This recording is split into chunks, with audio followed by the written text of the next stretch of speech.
அனைவருக்கும் வணக்கம். நம்ம இப்போ பாக்கியலட்சுமி சீரியலில் என்னெல்லாம் சுவாரஸ்யமான விஷயங்கள் நடக்குதுன்னு பார்க்கலாம் வாங்க. நம்ம பாக்கியலட்சுமி ஈஸ்வரி அத்தை இன்னுமே வரல, ஃபோன் பண்ணி எடுக்கல, நம்ம ஒருவேளை வீட்டுக்கு வந்துட்டாங்களா இல்லையா பார்க்கலாம் அப்படின்னு சொல்லிட்டு நேராக திரும்பவும் ராதிகாவோட வீட்டுக்கு போகிறாங்க. அங்கே என்னடனா நம்ம ஈஸ்வரி கோபி நடந்துக்கிட்ட விஷயத்தெல்லாம் நினச்சி ரொம்பவே ஃபீல் பண்ணுறாங்க. நம்ம அவ்வளோ தூரம் சொல்லியும் கோபி நம்மளை புரிஞ்சிக்கலையா அப்படிங்கிற ஒரு மன வருத்தத்தோடு அப்படியே டயர்டாகி அங்கேயே உட்காந்துடுறாங்க.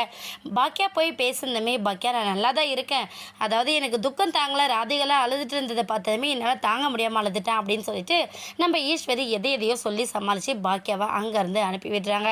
இன்னொரு பக்கம் நம்ம கோபி அம்மா நம்ம பண்ணவே இல்லை அப்படின்னு சொல்லிட்டு அந்தளவுக்கு எடுத்து சொல்கிறாங்க. ஆனால் நம்ம யார் பக்கம் நிற்கிறதுன்னு நமக்கு தெரியல அப்படிங்கிற ஒரு பெரிய கன்ஃபியூஸ்டோடு நம்ம கோபி ஒரு பக்கம் நிற்கிறாரு. அதே சமயத்தில் நம்ம ராதிகாவை டிஸ்சார்ஜ் பண்ணிக்கலாம் அப்படிங்கிற மாதிரியும் சொல்கிறாங்க. ஏன்னா அவங்களோட கண்டிஷன் இப்போ ஓரளவுக்கு பெட்டராக இருக்குது, இன்னும் ஒரு நாள் பார்த்துட்டு கிளம்புங்க அப்படிங்கிற மாதிரி தான் அவங்க எல்லாரும் சொல்லிடுறாங்க.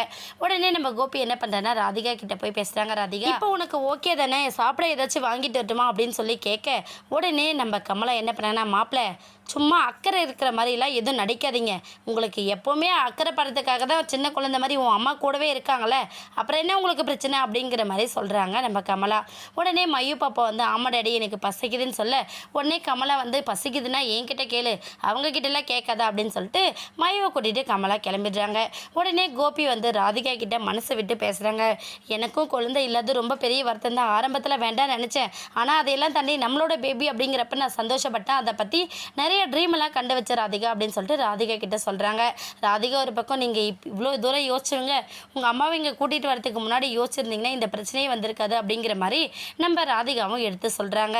அதோட முடியாமல் நம்ம ராதிகா என்ன பண்ணுறாங்க, இங்கே பாருங்கள் கோபி, ஃபைனலாக நான் ஒரு முடிவு சொல்கிறேன், நான் டிஸ்சார்ஜ் ஆகி கண்டிப்பாக லீவ் எடுத்து ரெஸ்ட் எடுக்க தான் போகிறேன், ஆனால் அது என் அம்மாவோட என் சொந்த ஊருக்கு போகிறேன், நீங்கள் இருக்கிற வீட்டுக்கு நான் வரல அப்படிங்கிற மாதிரி நம்ம ராதிகா சொல்ல, உடனே கோபி வந்து இல்லை உன்னெல்லாம் நான் அப்படி தனியாக இந்த மாதிரி கண்டிஷனில் எங்கேயும் அனுப்ப மாட்டேன், நீ நம்ம கூட வீட்டுக்கு தான் வரணும், வா அம்மா என்ன பேசுகிறாங்கன்னு நான் பார்த்துக்கிறேன், அம்மா கண்டிப்பாக அப்படிலாம் பண்ண மாட்டாங்கன்னு சொல்ல உடனே ராதிகா கோவப்படுறாங்க.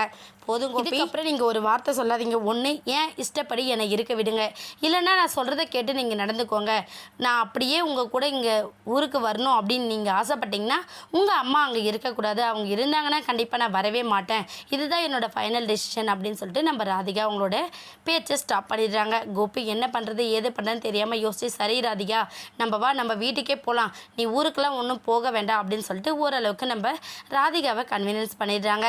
இதுக்கப்புறம் என்னெல்லாம் ப்ராப்ளம் வரப்போகுது, அந்த ப்ராப்ளத்தை எப்படி நம்ம கோபி ஃபேஸ் பண்ண போகிறாருன்னு வெயிட் பண்ணி பார்க்கலாம். இந்த வீடியோ உங்களுக்கு பிடிச்சிருந்தா மறக்காமல் நம்ம சேனலை சப்ஸ்கிரைப் பண்ணுங்கள். தேங்க்யூ.